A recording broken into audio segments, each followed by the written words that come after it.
आज श्रीकांत शिंदे हे या ठिकाणी प्रचार रॅलीला संबोधित करण्यासाठी आले होते आणि एक चांगल्या प्रकारचा उत्तम प्रतिसाद या रॅलीला मिळाला। शिवसेना, भाजप, RPI युतीचे चारही उमेदवार मोठ्या मताधिक्याने या ठिकाणी निवडून येतील असा विश्वास देखील त्यांनी व्यक्त केलेला आहे। या आजच्या जर आपण ही लोकसंख्या बघितली तर निश्चित विरोधकांचे धाबे या ठिकाणी दणलेले आहेत।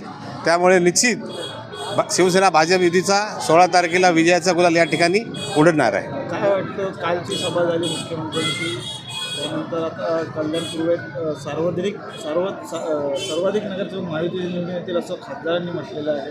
काय उत्साह? हा कालची मुख्यमंत्र्यांची बैठक आणि उद्या होणारी उपमुख्यमंत्री एकनाथजी शिंदे यांची बैठक आणि आजची झालेली रॅली आपण जर कल्याण पूर्व भागात बघितलं तर जास्तीत जास्त युतीचे नगरसेवक या ठिकाणी निवडून येतील। जसं मुख्यमंत्र्यांनी काल याबाबत सांगितलं तसंच उपमुख्यमंत्री देखील उद्या याबाबत भाष्य करणारच आहेत।